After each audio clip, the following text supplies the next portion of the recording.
उद्धव बचपन से ही सारथी के रूप में श्री कृष्ण जी की सेवा में रहे, किंतु उन्होंने श्री कृष्ण जी से कभी ना तो कोई इच्छा जताई और ना ही कोई वरदान मांगा। जब कृष्ण जी अपने अवतार काल को पूर्ण कर गौलोक जाने को तत्पर हुए, तब उन्होंने उद्धव को अपने पास बुलाया और कहा, प्रिय उद्धव, मेरे इस अवतार काल में अनेक लोगों ने मुझसे वरदान प्राप्त किए, किंतु तुमने कभी कुछ नहीं मांगा। अब कुछ मांगो, मैं तुम्हें देना चाहता हूँ। तुम्हारा भला करके मुझे भी संतुष्टि होगी। उद्धव ने इसके बाद भी स्वयं के लिए कुछ नहीं मांगा। वे तो केवल उन शंकाओं का समाधान चाहते थे जो उनके मन में कृष्ण जी की शिक्षाओं और उनके कर्तव्य को देखकर उठ रही थी। उन्होंने भगवान श्री कृष्ण से पूछा, भगवान, महाभारत के घटनाक्रम में अनेक बातें मैं नहीं समझ पाया। आपके उपदेश अलग रहे, जबकि व्यक्तिगत जीवन कुछ अलग तरह का दिख रहा था। क्या आप मुझे इसका कारण समझाकर मेरी ज्ञान पिपासा को शांत करेंगे? श्री कृष्ण जी बोले, उद्धव, मैंने कुरुक्षेत्र के युद्ध में अर्जुन से जो कुछ कहा वह भगवत गीता थी। आज जो कुछ तुम जानना चाहते हो और उसका मैं जो तुम्हें उत्तर दूंगा वह उद्धव गीता के रूप में जानी जाएगी। इसी कारण मैं तुम्हें यह अवसर दिया हूँ। तुम्हें बेझिझक जो भी पूछना है वो पूछ लो। उद्धव ने पूछना शुरू किया, हे कृष्ण, सबसे पहले मुझे आप ये बताओ कि सच्चा मित्र कौन होता है? कृष्ण जी ने कहा, सच्चा मित्र वो है जो जरूरत पड़ने पर मित्र की बिना मांगे मदद करे। उद्धव ने कहा, कृष्ण, आप पांडवों के आत्मीय प्रिय मित्र थे। आजाद बांधव के रूप में उन्होंने सदा आप पर पूरा भरोसा किया। कृष्ण, आप महान ज्ञानी हैं। आप भूत, वर्तमान व भविष्य के ज्ञाता हैं, किंतु आपने सच्चे मित्र की जो परिभाषा दी है, क्या आपको नहीं लगता कि आपने उस परिभाषा के अनुसार कार्य नहीं किया? आपने धर्मराज युधिष्ठिर को जुआ खेलने से क्यों नहीं रोका? चलो ठीक है कि आपने उन्हें नहीं रोका, लेकिन आपने भाग्य को भी धर्मराज के पक्ष में नहीं मोड़ा। आप चाहते तो युधिष्ठिर जीत सकते थे।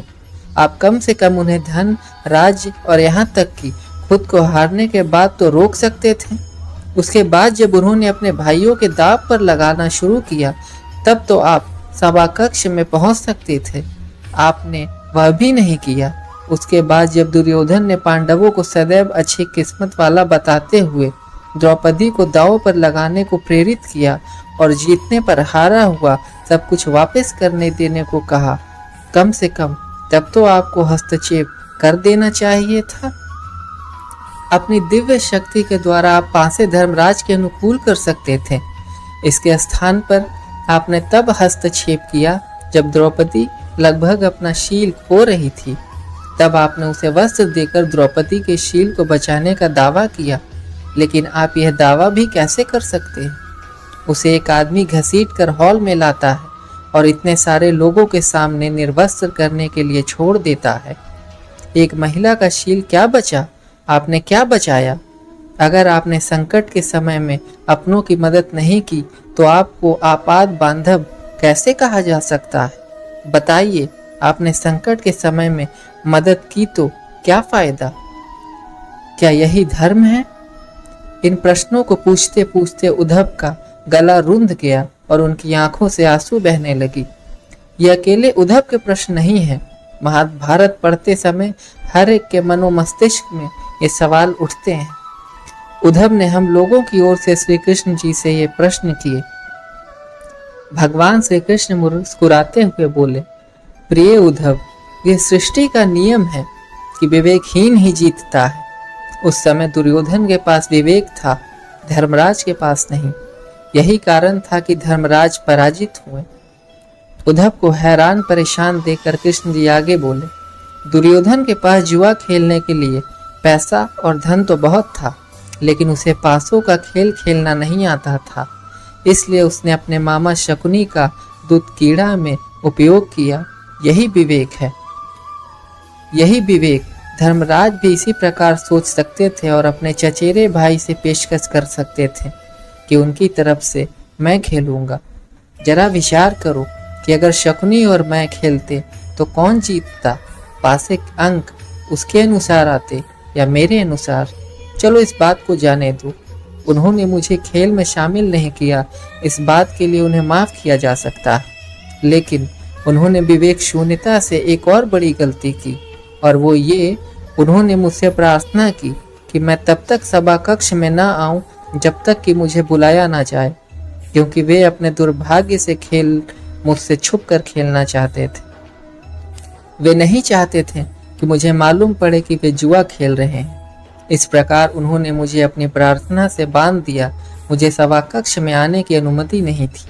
इसके बाद भी मैं कक्ष के बाहर इंतजार कर रहा था कि अब कोई मुझे बुलाता है।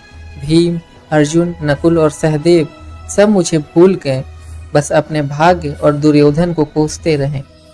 अपने भाई के आदेश पर जब दुशासन द्रौपदी को बाल पकड़कर घसीटता हुआ सभा कक्ष में लाया, द्रौपदी अपनी सामर्थ्य के अनुसार जूझती रही। तब भी उसने मुझे नहीं पुकारा। उसकी बुद्धि तब जागृत हुई जब दुशासन ने उसे निर्वस्त्र करना प्रारंभ किया। जब उसने स्वयं पर निर्भरता छोड़कर हरि हरि अभयम कृष्ण की गुहार लगाई, तब मुझे उसके शील की रक्षा का अवसर मिला। जैसे ही मुझे पुकारा गया, मैं अविलंब पहुंच गया। अब स्थिति में मेरी गलती बताओ। उद्धव बोले, कान्हा, आपका स्पष्टीकरण प्रभावशाली अवश्य है, किंतु मुझे पूर्ण संतुष्टि नहीं हुई। क्या मैं एक और प्रश्न पूछ सकता हूँ? कृष्ण की अनुमति से उद्धव ने पूछा। इसका अर्थ ये हुआ कि आप तभी आओगे जब आपको बुलाया जाएगा। क्या संकट से घिरे अपने भक्तों की मदद करने आप नहीं आओगे? कृष्ण जी मुस्कुराए। उद्धव, इस सृष्टि में हर एक का जीवन उसके स्वयं के कर्मफल के आधार पर संचालित होता है। ना तो मैं इसे चलाता हूँ और ना ही इसमें कोई हस्तक्षेप करता हूँ। मैं केवल एक साक्षी हूँ। मैं सदैव तुम्हारे नजदीक रहकर जो हो रहा है उसे देखता हूँ। यही ईश्वर का धर्म है। उलाहना देते हुए उद्धव ने पूछा, वाह वाह, बहुत अच्छा कृष्ण। तो इसका अर्थ ये हुआ कि आप हमारे नजदीक खड़े होकर हमारे सभी दुष्कर्मों का निरीक्षण करते रहेंगे। हम पाप पर पाप करते रहेंगे और आप हमें साक्षी बनकर देखते रहेंगे। आप क्या चाहते हैं कि हम भूल करते रहें, पाप की गठरी बांधते रहें और उसका फल भुगतते रहें? तब कृष्ण जी बोले, उद्धव, तुम शब्दों के गहरे अर्थ को समझो। जब तुम समझकर अनुभव कर लेते हो कि मैं तुम्हारे साथ हूं, तो क्या तुम कुछ भी गलत या बुरा कर सकोगे? तुम निश्चित रूप से कुछ भी बुरा नहीं कर सकोगे। जब तुम यह भूल जाते हो और यह समझने लगते हो कि मुझसे छुपकर कुछ भी कर सकते हो, तभी तुम मुसीबत में फंसते हो। धर्मराज का ज्ञान ये था कि उसने माना कि वो मेरी जानकारी के बिना जुआ खेल सकता है। अगर उसने ये समझ लिया होता कि मैं प्रत्येक के साथ हर समय साक्षी रूप में उपस्थित हूँ, तो क्या खेल का रूप कुछ और नहीं होता?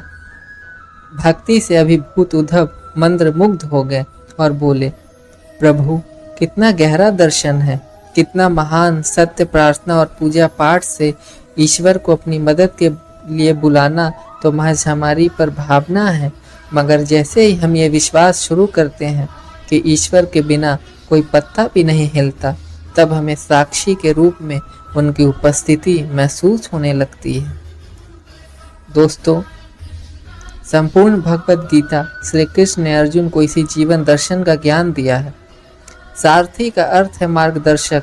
अर्जुन के लिए सारथी बने श्री कृष्ण वस्तुतः उसके मार्गदर्शक थे। वो स्वयं की सामर्थ्य से युद्ध नहीं कर पा रहा था, लेकिन जैसे ही अर्जुन को परम साक्षी के रूप में भगवान कृष्ण का एहसास हुआ, वह ईश्वर की चेतना में विलय हो गया। यह अनुभूति थी शुद्ध, पवित्र, प्रेममय, आनंदित, सुप्रीम चेतना की।